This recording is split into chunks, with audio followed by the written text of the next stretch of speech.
buenas tardes a todo el pueblo dominicano. Así es, el defensor del pueblo de la República Dominicana, donde siempre vamos a aprender de derechos humanos, derechos fundamentales, de la buena administración pública, de deberes fundamentales y en general del Estado social y democrático de derecho. Con ustedes, Nilo de la Rosa, y en la tarde de hoy vamos a hablar de los derechos y prerrogativas de las víctimas en el proceso penal. Vamos a conversar sobre este interesantísimo tema con el doctor Roberto Quiroz, quien es el primer suplente del Defensor del Pueblo, quien recientemente publicó un libro precisamente sobre este tema, los derechos de las víctimas, sobre todo en el proceso penal. Vamos a escuchar en breve qué hizo el Defensor del Pueblo, Pablo Ulloa, durante la semana, y también vamos a escuchar nuestro tradicional editorial. Comencemos.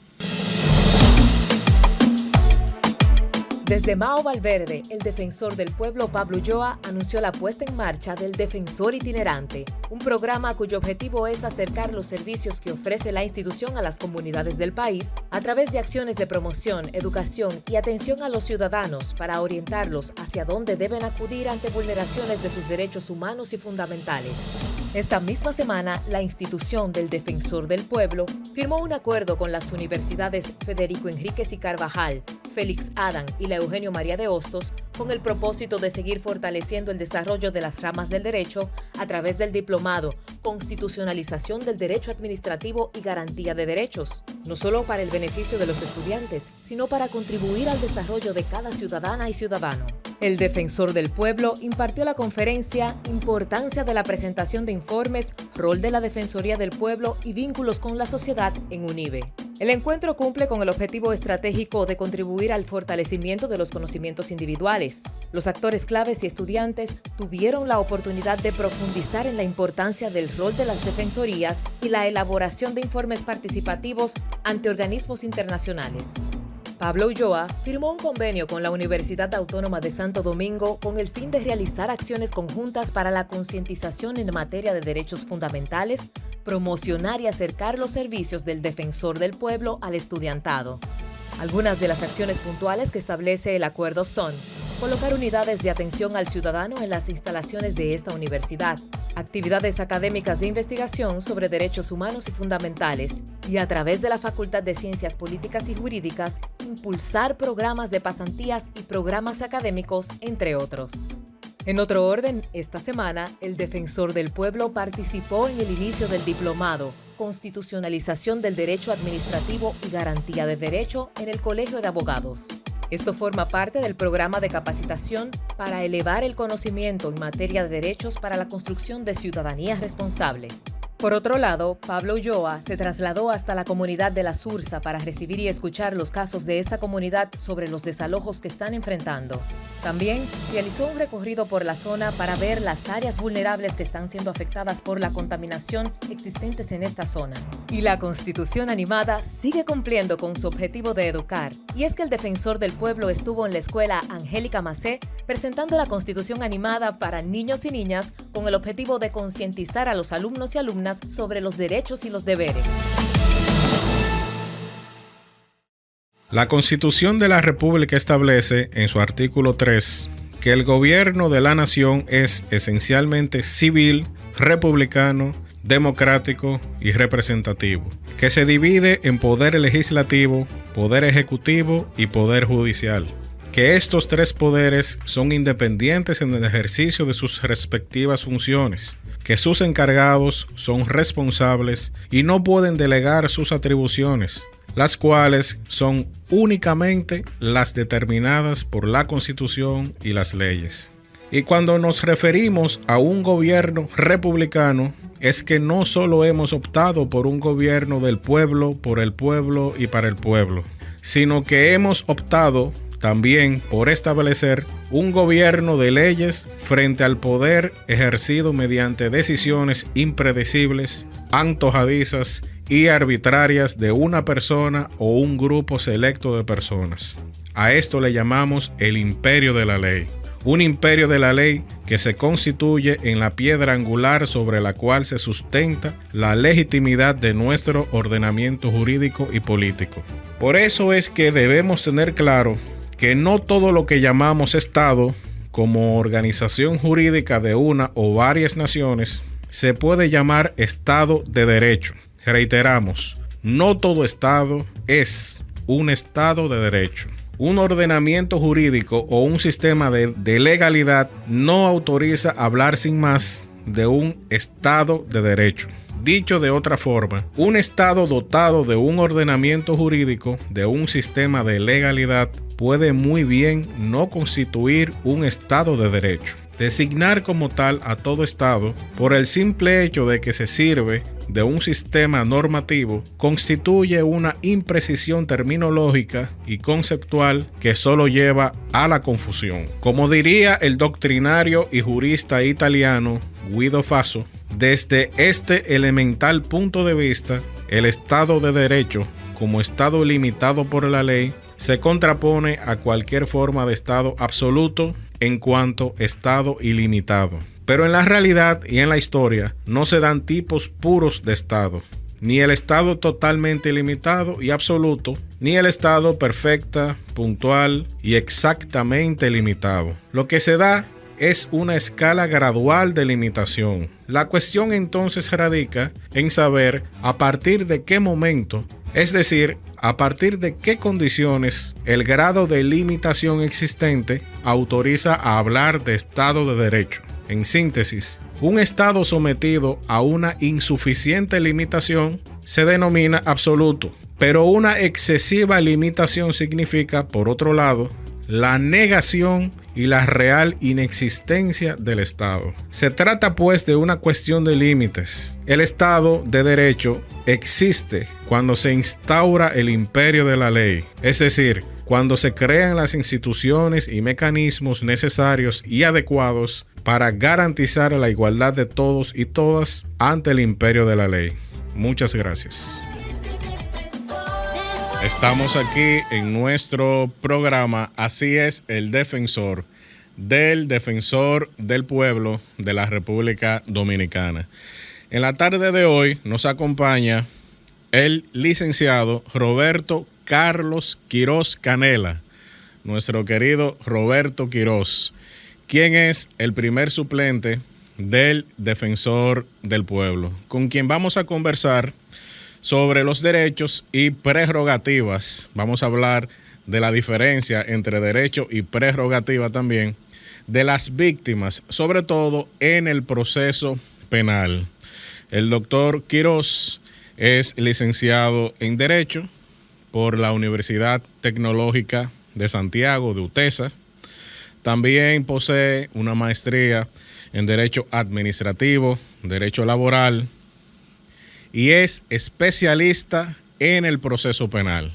Ha sido defensor público durante más de 15 años y actualmente es el primer suplente del Defensor del Pueblo. Dentro de la institución es el responsable de todo lo relativo al litigio estratégico del Defensor del Pueblo. Doctor Quiroz, muy buenas tardes. ¿Cómo se siente? Muy bien, gracias a Dios. Muy buenas tardes, doctor Nilo. Un placer estar aquí compartiendo en cabina con usted. Muy bien, doctor. Ese apellido suyo, ¿de dónde viene? Doctor Quiroz Canela, ¿de qué parte de República Dominicana usted es? Ambos apellidos vienen de Constanza, aunque se han ido, digo yo, esparciendo en diferentes puntos del país, pero vienen de Constanza. Muy bien, muy bien. Bueno, estamos hablando con un cibaeño. En nuestra institución, casualmente tenemos personas de todas las regiones de República Dominicana. Es algo muy interesante que nosotros invitamos al público a conocer, incluso entre las mismas autoridades, comenzando por el doctor Pablo Ulloa. Hay una diversidad de regiones también en nuestra institución. Doctor, recientemente puso en circulación el libro La víctima en el proceso penal, derechos y prerrogativas. Derechos y prerrogativas. Vamos a hablar de eso. ¿Por qué ese título y qué contiene esta obra jurídica, esta nueva doctrina en República Dominicana? Bueno, en primer orden, la víctima en el proceso penal, derechos y prerrogativas, es porque por lo común hay confusiones entre los derechos de la víctima y la prerrogativa que ésta puede tener. Muy bien. Y el tema de la víctima en el proceso penal, entiendo que hacía falta en República Dominicana algún documento de algún autor dominicano que hablara sobre la víctima, sobre los diferentes tipos de víctima, sobre cuáles son las incidencias que ésta puede tener en todas las etapas del proceso penal. Y nosotros lo que hemos tratado es de resumir en cada capítulo cuáles son esas oportunidades que tiene la víctima para reclamar justicia en los tribunales del país. Muy bien, doctor, vamos a lo más básico. ¿Qué nosotros podemos entender por víctima desde el punto de vista jurídico? ¿Y cuál es la diferencia, porque lo menciona aquí en su libro, entre un derecho y una prerrogativa? Se lo pregunto porque tanto en la doctrina, es decir, en las obras de derecho, como en algunas leyes, a veces parece que hay una confusión entre un derecho que yo tengo y una prerrogativa que yo tenga, y en muchas ocasiones se trata como sinónimos, cuando en realidad no es así. Así es. Bien, en primer orden, el concepto de víctima es toda persona que ha resultado con algún daño producto, en este caso, de un hecho penal. Muy bien. Directa o indirectamente. El ofendido directamente o el ofendido indirectamente. Ese puede ser reconocido como víctima y así el Código Procesal Penal en el artículo 83 lo define. En cuanto a los derechos versus las prerrogativas. Los derechos, independientemente de que una persona decida, por ejemplo, no ir a un tribunal, pero aún decida no ir a un tribunal, no deja de ser víctima. Sigue siendo víctima. Y por lo tanto hay derechos que hay que reconocerle, como por ejemplo el de ser informada. Y las prerrogativas son aquellas facultades que le genera la ley para que, en adición a los derechos que tiene una persona como víctima, pueda asumirla, como la posibilidad de ser querellante o ser actor civil. Estas son dos prerrogativas que propone la ley para que una persona que sea víctima de un proceso pueda utilizarla en su favor. Y traerían entonces, en adición a los derechos que ya el Código les reconoce, otros derechos más, como la posibilidad de poder presentar su propia medida de coerción, de poder acusar directamente, de poder recurrir cualquier decisión. Muy bien, lo que quiere decir es que las prerrogativas van más relacionadas a algunas facultades de índole procesal que pueda tener la víctima. Evidentemente, de índole procesal. Muy bien, porque una cosa es el derecho que nosotros intentamos proteger o hacer prevalecer, y otra cosa es las herramientas que la ley me da o que la ley nos da para proteger esos derechos. Doctor, usted mencionó que existen varios tipos de víctimas. Mencionó víctima directa, víctimas indirectas. Uno pudiera entender como víctima directa aquella persona que, como dice la palabra, es la víctima, es a la persona a la cual se le causó el daño. Pero ¿qué podemos entender por víctima indirecta? ¿Usted puede darnos un ejemplo de eso? Sí, claro que sí. El ejemplo más vivo es cuando, producto de un hecho penal, vamos a suponer un homicidio, fallece una persona, los herederos de esta persona, los hijos, la esposa y entre otros familiares. Estos se convierten en víctimas indirectas porque no fueron quienes sufrieron el daño directo, pero sí el daño colateral. Es decir, hay un perjuicio que han sufrido esta persona y lo lleva a ser víctima. Muy bien, lo que quiere decir entonces que los familiares normalmente son las víctimas indirectas en la práctica. Así es. Doctor, una pregunta.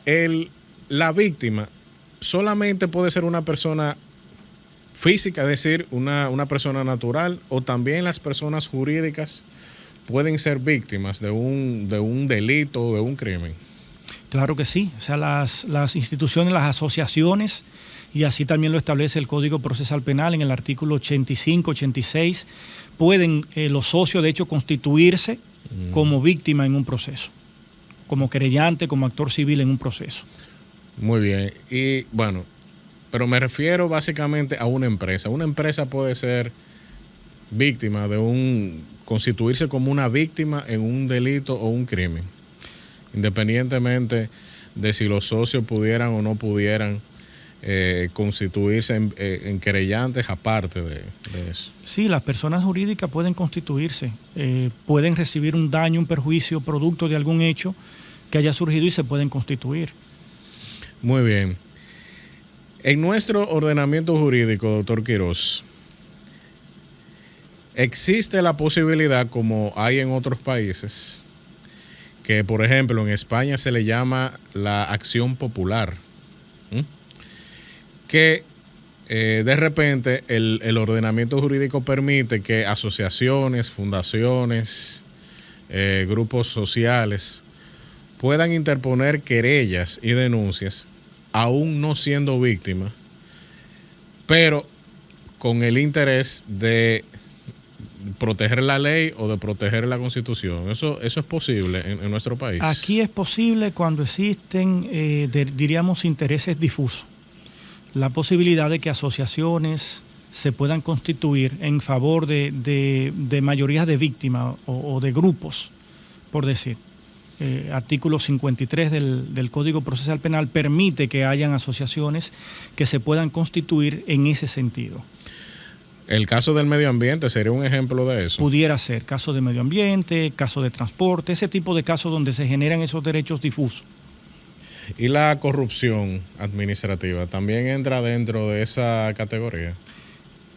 Mira, el tema de la corrupción administrativa y que el artículo 85 prevé la posibilidad de que cualquier persona pueda denunciar a un funcionario que en sus funciones se entiende que ha cometido algún tipo de ilícito, principalmente lo que tiene que ver con la corrupción. También dentro de ello pudiera permitirse que asociaciones, y aquí ha sucedido, creo que hay una asociación, de hecho, que una fundación que lleva ese nombre del tema de la persecución de la corrupción, y han sometido, han depositado querella para perseguir a funcionarios. Muy bien, muy interesante esas posibilidades, esas prerrogativas. Así es. Hay que decir a partir de ahora, porque este es un programa esencialmente educativo, esas prerrogativas procesales que el ordenamiento jurídico dominicano pone a disposición de las víctimas y de la sociedad en general.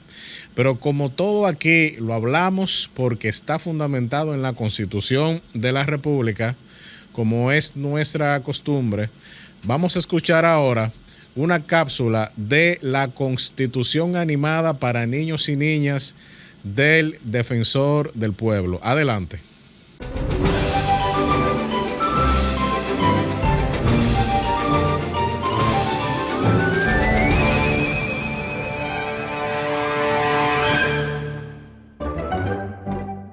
El Poder Ejecutivo. El Poder Ejecutivo está representado por el Presidente de la República Dominicana. Es el jefe del Estado y del Gobierno. Es elegido junto al vicepresidente cada 4 años por la población dominicana mayor de edad, mediante el voto libre y secreto. ¿Qué hace el presidente? Algunas de las cosas que hace el Presidente de la República son: preside los actos solemnes de la nación. Promulga y hace pública las leyes del Congreso Nacional. Es la autoridad suprema de las Fuerzas Armadas, la Policía Nacional y los demás cuerpos de seguridad del Estado. Garantiza la defensa de la nación, protegiendo las zonas terrestres, marítimas y aéreas. Sucesión presidencial. Si el presidente está ausente, es sustituido por él o la vicepresidenta. En el caso de que ambos estén ausentes, el presidente de la Suprema Corte de Justicia asume el cargo. ¿Quiénes ayudan al presidente? Los ministerios públicos especializados en diferentes áreas. Todos los ministerios están dirigidos por un ministro y un viceministro. La administración pública. Para trabajar en la administración pública, las personas deben de destacarse por su eficacia y seriedad. Así concluimos este episodio sobre el Poder Ejecutivo.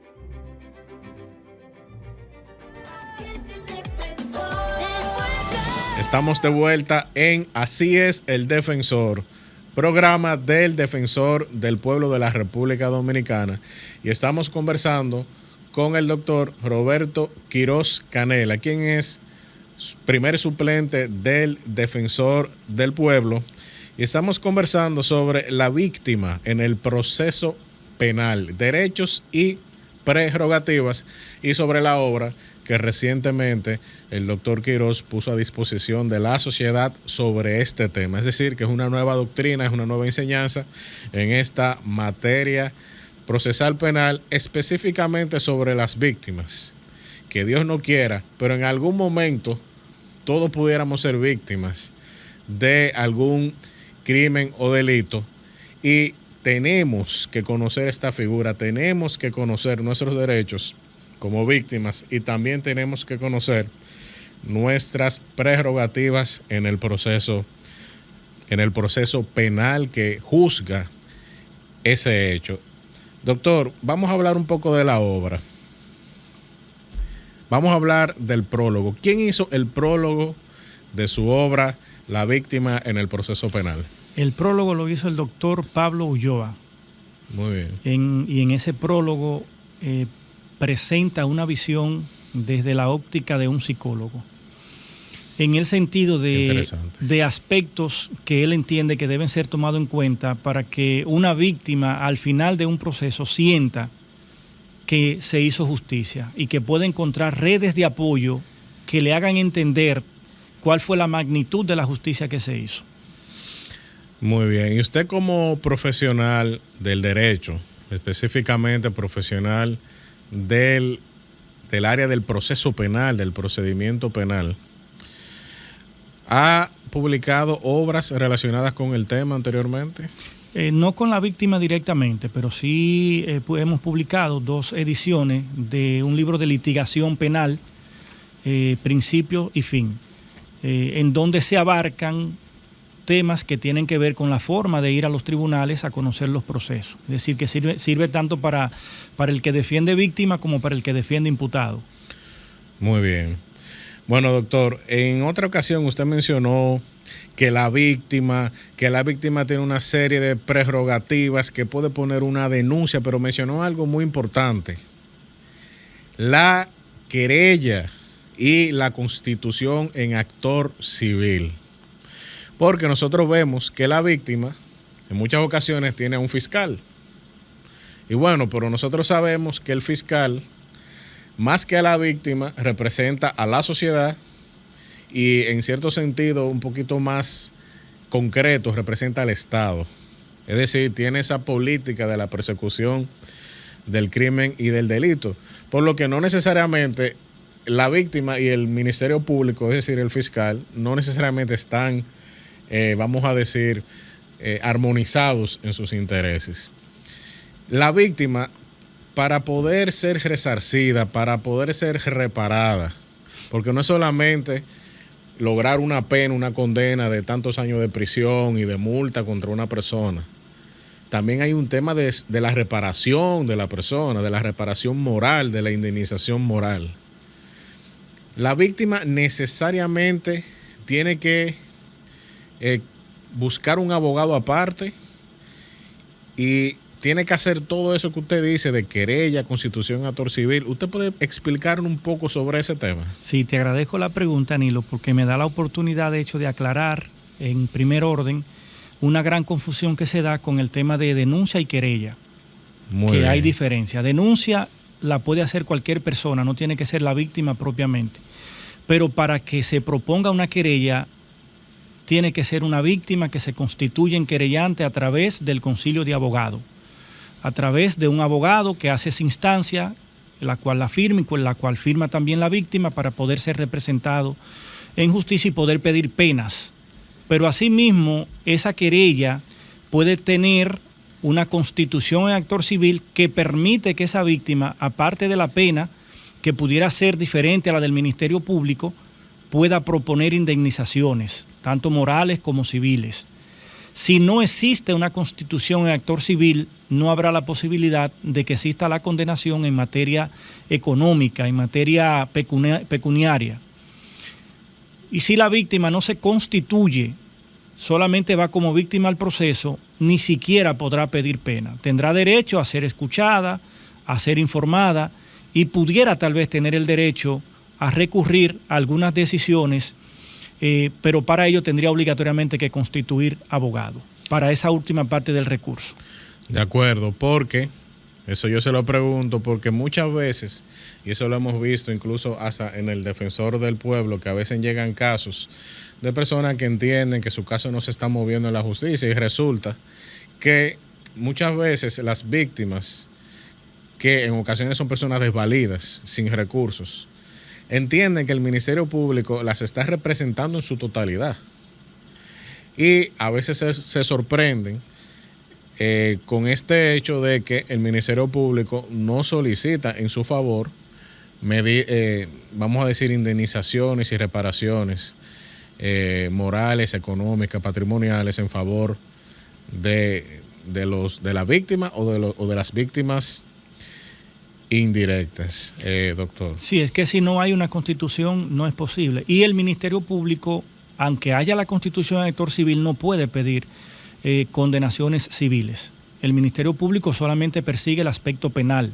Si la sanción penal, la pena, lo personal, que le dicten años de prisión a la persona que cometió el hecho. Ya la parte pecuniaria corresponde a que esa víctima, a través de un abogado, se haya constituido en actor civil para poder pedir ese tipo de indemnización. ¿Y esa constitución en actor civil tiene que hacerse inmediatamente o puede haber una constitución ya luego de ya presentada la denuncia, ya presentada la querella? ¿Tiene que hacerse antes o durante el proceso? No, se puede hacer durante el proceso, antes de que se dicte apertura a juicio, de conformidad lo dispone el artículo 121 del Código Procesal Penal.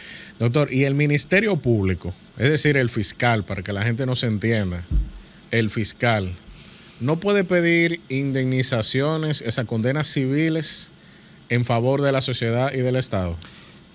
El ministerio, no. Fíjate de hecho que, y es importante la pregunta, porque fíjate que el mismo gobierno tuvo que contratar una serie de oficinas de abogados para, en estos casos de persecución de la corrupción, puedan buscar la parte indemnizatoria, porque el Ministerio Público solo puede llevar la parte penal.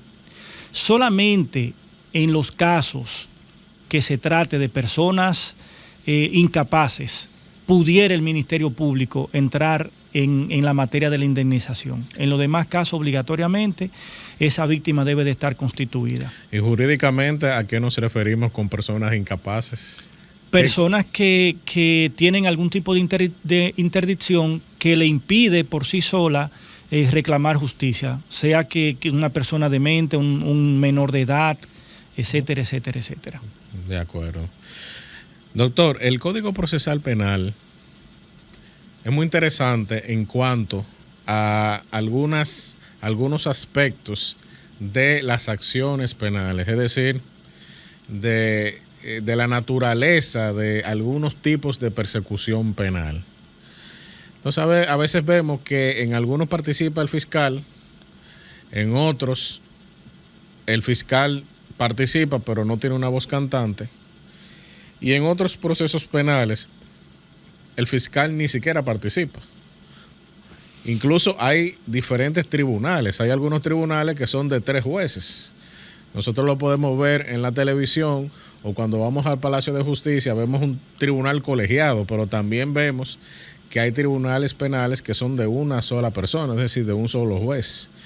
¿Cuáles son esas diferencias y por qué se dan esas diferencias? Bien, el Código Procesal Penal del artículo 29 al 33 contempla la parte que tiene que ver con las acciones. La primera es la acción pública, que esta es indelegable y que el Ministerio Público está obligado a perseguir todo caso de acción pública desde que se entera. Aún la víctima decida no participar, el Ministerio Público tiene que continuar con el proceso. Por eso ven que temas de violación de menores de edad, temas, por ejemplo, de violencia intrafamiliar, la gente dice, pero la víctima desistió. Es que el Ministerio Público está obligado a proseguir con esa acción. Está en el 31 la acción pública a instancia privada, que esta, tal y como usted dice, si esa víctima desiste, el Ministerio Público no puede hacer nada. Solo puede continuar si la instancia se mantiene. esa denuncia, esa querella. Si hay un desistimiento, el Ministerio Público sencillamente ya no tiene caso. Y la última, que está en el 32, es la acción privada, entre ellas la materia de cheque, entre otros, difamación e injuria, en el que el Ministerio Público no participa en el tribunal. Solamente pudiera ser con una especie de auxilio judicial en el que exista la necesidad de individualizar a un imputado, exista la necesidad, por ejemplo, de hacerle una experticia a un cheque. El Ministerio Público en ese caso pudiera prestar el auxilio, pero no obligatoriamente una participación en el tribunal. Y en cuanto al tema de los tribunales colegiados y unipersonales, va a depender de la pena a imponer. En aquellos casos cuya pena a imponer excede de los 5 años, es decir, de 5 años hacia arriba, actúan los tribunales colegiados. Y los casos en cuya pena a imponer sea inferior a 5 años, actúan los tribunales unipersonales. Es decir, solamente tenemos colegiados y unipersonales. Así es, colegiados cuando sean de más de 3 jueces y unipersonales cuando sea de un solo juez. Bueno, eso es muy importante lo que acaba de decir el doctor Quirós, porque en ocasiones nosotros vemos en las noticias o también conocemos casos en los que las víctimas deciden desistir y a veces las personas entienden, bueno, ¿qué es lo que realmente ha ocurrido? Porque la víctima desiste, pero el Ministerio Público sigue hasta las últimas consecuencias, independientemente de que la víctima desista o no desista, ponga o no ponga una denuncia o una querella. Eso sucede mucho, sobre todo en violencia de género. Así es. ¿Cuál es la lógica detrás de eso, doctor? Nosotros vamos a hablar de eso cuando volvamos de nuestra pausa institucional. Vamos a hablar de la lógica que hay detrás de esas acciones que usted mencionó, de acciones públicas, acciones de orden público en el proceso penal dominicano. Volvemos en breve. ¿Te has preguntado qué hace el Defensor del Pueblo? Nuestra institución contribuye con la defensa de la buena administración y los derechos fundamentales. ¿Cómo lo hacemos? Intermediamos en conflictos que puedan darse entre los ciudadanos y las instituciones del Estado. Vigilamos y supervisamos las actuaciones ilegales, arbitrarias o erróneas de las instituciones y funcionarios del Estado. Sugerimos cambios de criterio de los actos y actuaciones de la administración pública que violenten derechos. Promovemos y educamos a la sociedad en derechos humanos y fundamentales. Y accionamos en amparo de los derechos de las personas e intereses colectivos y difusos. Entérate de esto y mucho más en nuestra página web www.defensordelpueblo.gov.do. Teléfono 809-381-4777. Síguenos en Facebook, Twitter e Instagram a través de @defensorrd. Vamos por lo que nos une. Estamos de vuelta en nuestro programa. Así es el defensor del pueblo de la República Dominicana. Y estamos conversando y compartiendo con el doctor Roberto Quirós Canela, quien es el primer suplente del defensor del pueblo y autor de la obra La víctima en el proceso penal. Y estamos hablando de los derechos y las prerrogativas de las víctimas en el procedimiento penal dominicano. Doctor, antes de nosotros ir a la pausa, estábamos conversando sobre los diferentes tipos de acciones penales, cuál es la participación de la Fiscalía en esas distintas acciones penales y cuáles son los jueces competentes o con la facultad de juzgar esos crímenes y delitos. Y nos llama mucho la atención, doctor, el caso de las acciones públicas, porque nosotros vemos que el Ministerio Público parece tener una independencia total de criterio con respecto a las víctimas. Y se dan situaciones en las que las víctimas por X o Y razón desisten, pero el Ministerio Público sigue con su labor, sigue con su trabajo hasta las últimas consecuencias. ¿Por qué eso es así? ¿Cuál es la lógica detrás, la filosofía jurídica detrás de eso? Bueno, dentro de la persecución que ejerce el Ministerio Público, hay un efecto que se da y es el de la prevención del delito. Esto como política criminal. Y hay una prevención especial en la que se busca prevenir que otras personas cometan ese mismo hecho. Es decir, Si el caso, sencillamente por la víctima desistir, el Ministerio Público, un caso de acción pública, lo cierra, lo deja así, no lo persigue, estamos diciendo que es un caso que se está quedando impune, un hecho que se está quedando impune. Y bajo esa prevención de que otras personas cometan delito, si el hecho no se castiga, entonces las personas van a seguir cometiendo ese mismo tipo de delito. Por eso en el tema de acción pública, independientemente, y que son los casos más graves que son de acción pública, son los casos repugnables por la sociedad, entiéndase violación sexual, homicidio, asesinato, venta de droga en diversas escalas, es decir, son el secuestro, estos robos agravados, es decir, son los casos más detectables por la sociedad, por lo que el Ministerio Público, claro, por mandato de la ley, está obligado a continuar con la persecución independientemente de que la víctima haya desistido para evitar que estos tipos de hechos se queden impunes y que se sigan cometiendo. Y el Código Procesal Penal menciona cuáles son en cada una de esas categorías de acciones penales, menciona cuáles entran en cada una. Lo menciona en el caso de la acción pública a instancia privada y en el caso de la acción privada. Lo que se entiende que lo que no está en el artículo 31 y el artículo 32 o en alguna ley especial pasa entonces a ser de acción pública. Ah, qué interesante, muy bien. Por eso es que se ha entendido que, por ejemplo, en el caso de violencia de género, es acción pública. Sí, no, y se ha entendido porque en la modificación del 2015, con la ley 1015, trajo consigo esa novedad de que los casos de violencia intrafamiliar pasaban a ser de acción pública. Muy bien, muy bien. Bueno, estamos hablando básicamente de la ley 2497 del año 1997. De esa ley, pero con la modificación que se le hizo al procesal penal en el 2015, se instituyó el tema de la acción pública en materia de violencia intrafamiliar, específicamente la ley que usted menciona, que es importante aclarar, y esta es también una aclaración atrevida, que mucha gente entiende que esta ley es de protección a la mujer, y esta ley es de violencia intrafamiliar, donde puede ser tanto perseguido la mujer como el hombre.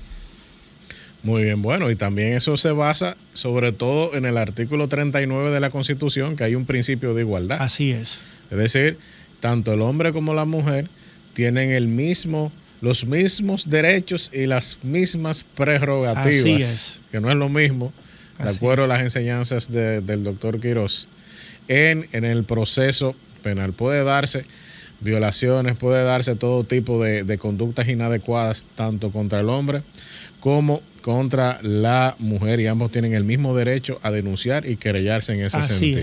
Así es. Muy bien. Doctor, nosotros vemos en el proceso penal que el Estado y la sociedad tienen un representante, y ese es el fiscal o la fiscal, el Ministerio Público presente en el proceso, que son aquellos, para que nos entiendan, que tienen la toga con la franja azul, con la borla azul. Los jueces la tienen de color morado o púrpura, y los abogados privados, que somos la mayoría, tenemos una birrete con una borla blanca. Ahora bien, nosotros vemos que en el proceso penal, y ahí viene mi pregunta, el Estado está representado, la sociedad, a través del Ministerio Público. Los imputados tienen un representante en caso de que no puedan ser asistidos de un abogado privado o no puedan pagar o costear un abogado privado. El Estado Dominicano ha creado la Oficina de la Defensa Pública. Es decir, ya tenemos dos. El Estado y la sociedad están representados por el Ministerio Público. El imputado tiene su abogado, que puede ser un abogado privado, pero tiene una institución que también le puede asistir por derecho constitucional, porque todos tienen derecho a la defensa, todos nosotros tenemos derecho a la defensa, a través de la Oficina de la Defensa Pública. ¿Y la víctima? En la República Dominicana, ¿tenemos o no tenemos una institución que auxilie a las víctimas? Si digo que no existe, pudiera estar pecando de mentiroso, pero el proyecto que hay de apoyo en materia legal a las víctimas es muy mínimo, que es el conocido Releví. Releví. Sí, que es un grupo de abogados. Actualmente hay 44 abogados que en diversas provincias, entiéndase San Pedro, provincia de Santo Domingo, Distrito Nacional y San Francisco de Macorís y Santiago dan servicio. 44 abogados para representar a cientos y cientos y cientos de víctimas. Quiere decir que no dan abasto. 44 abogados para una población de 10 millones de habitantes. Prácticamente. Quiere decir que no dan abasto. Y asimismo, como usted ha mencionado, la defensa pública, que sí está esparcida a nivel nacional, creo que la defensa pública está en las 30 y pico de provincias, tiene una oficina de defensa pública con abogados tecnificados, altamente calificados, que cualquiera, si fuera imputado, quisiera tener un defensor público. Tenemos un ejemplo aquí de que usted fue, precisamente usted fue defensor público durante una buena cantidad de años. Así es. Sin embargo, en el caso de la víctima, y no digo que los que estén prestando el servicio sean malos abogados, pero por cúmulo de trabajo no pueden dar un buen servicio. Y fíjese que la misma Constitución dispone que exista una representación de víctima al mismo nivel de los defensores públicos, pero no hay una ley que ampare ese proyecto. Hay una resolución, pero no una ley que ampare ese proyecto. ¿Y esa resolución quién la emitió? ¿De dónde la viene Procuraduría esa General de la República. Ah, bueno, entonces el organismo también depende de la Procuraduría. Así es. Pero son proyectos porque, por ejemplo, Defensa Pública nació del Poder Judicial, de la Suprema Corte de Justicia, con la resolución 512 en el 2003. Y posteriormente en el 2004 tuvo su ley y en el 2009 se independizó. Es decir que si hubiese habido tal vez voluntad desde hace unos 10, 12, 13 años que comenzó el Releví, al día de hoy pudo ya ser una institución totalmente independiente, pero hay un vacío legislativo. O sea, no existe una institución amparada en una ley que pueda representar de manera igualitaria, a pesar de que el mismo código dice la víctima puede estar representada por la misma cantidad de abogados que el imputado, pero la víctima tiene que pagar su abogado. El imputado puede tener un defensor público. Bueno, doctor, y aprovechando que usted está aquí, vamos a abordar brevemente un tema que nosotros normalmente tratamos en este programa, y es en la jurisdicción contenciosa administrativa. Es decir, en la jurisdicción contenciosa administrativa, en el Tribunal Superior Administrativo, el Estado siempre está representado. Así es. Siempre tiene al Procurador General Administrativo presente. La institución pública también tiene al consultor jurídico o los abogados de la institución, lo tiene presente ahí también. Y también, en ocasiones, la institución pública sometida también contrata abogados. Y en muchas ocasiones, una sola persona, es decir, una sola institución pública, tiene hasta 3 abogados en un proceso contencioso administrativo. Y la víctima en el proceso administrativo no tiene tampoco quien le escriba, como dice, como aquella hora de el coronel no tiene quien le escriba. Sí, de García Márquez. De García Márquez. Así es. Tampoco tiene quien la escriba en el proceso administrativo también. Y muchas veces, si no es porque un abogado le hace el favor Así es. de presentar algún tipo de acción, se quedan prácticamente sin que se le haga justicia. Eso es lamentable. A pesar de que este es un tema un poco espinoso, porque cuando uno habla de estos temas de representación gratuita, los abogados dicen que de qué van a comer ellos. Pero yo digo que siempre que un abogado se tecnifica, se cualifica, se prepara, siempre va a tener cliente. Y los desamparados necesitan, o las personas desposeídas del aspecto económico principalmente, necesitan que también se haga justicia. Y creo que no estaría mal que se creen abogados que puedan representar a esta persona para que puedan orientarlo, porque muchas veces hay víctimas que por una falta de orientación cometen errores y entonces en su proceso no se hace justicia. Así es. Bueno, vamos a seguir conversando sobre los derechos y prerrogativas de las víctimas, no sin antes conocer nuestra tradicional cápsula Ciudadanía Responsable, construyendo ciudadanía responsable, con nuestra compañera Elisa González. Adelante. El defensor contigo. Así como tú, desde el Defensor del Pueblo buscamos la transformación de la administración pública, por lo que nuestros objetivos son claros, alineados a la transparencia, accesibilidad, eficiencia e independencia. Por eso nos enmarcamos en 3 ejes estratégicos, que son construyendo ciudadanía, es decir, que los habitantes, mediante el conocimiento y el empoderamiento de sus derechos, sepan cómo reclamarlos y cómo defenderlos. Garantismo, que los derechos tengan voz, que todos los habitantes encuentren en el defensor un respaldo y una tutela en caso de violación de sus derechos fundamentales. Y la gobernanza institucional, dirigir la institución del Defensor del Pueblo con acciones transformadoras, transparentes y eficientes, apalancadas en la innovación digital. Para más información, entra en nuestra web www.defensordelpueblo.gov.do o búscanos en nuestras redes sociales @defensorrd. Vamos por lo que nos une.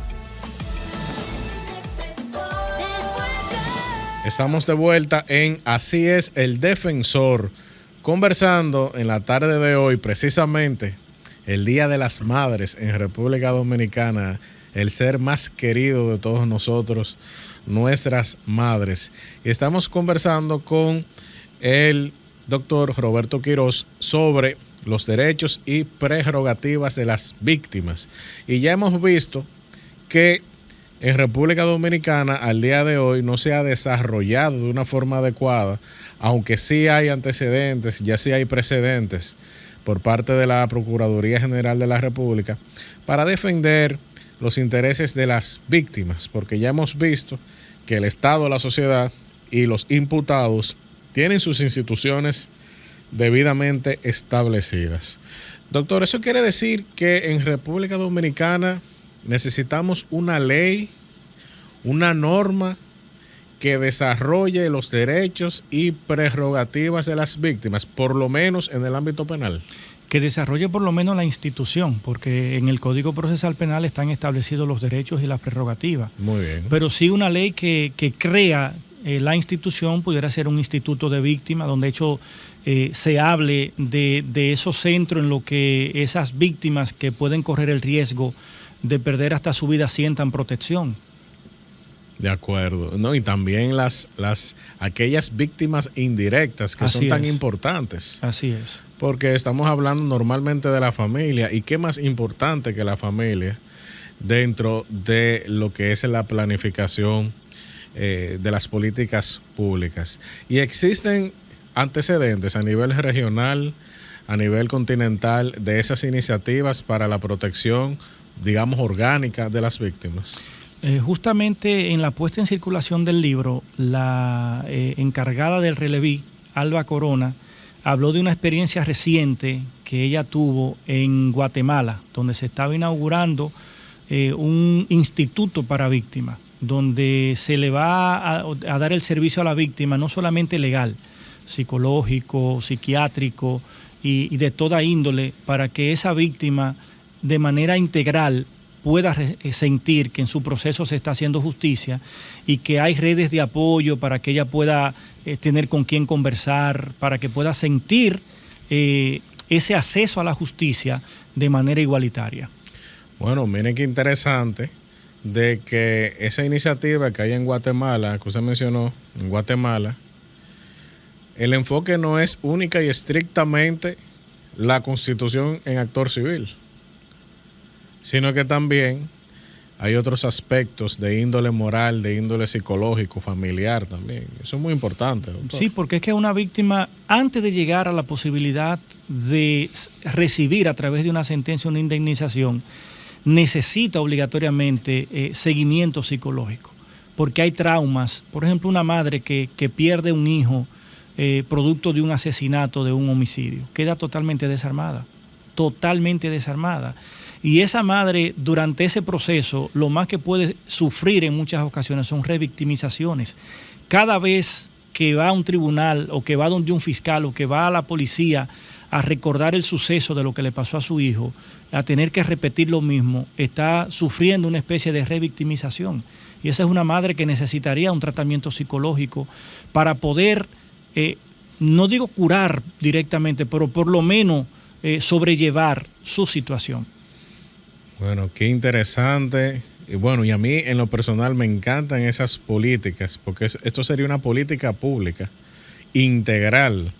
Es decir, que toma al ser humano como centro y lo toma en su integralidad.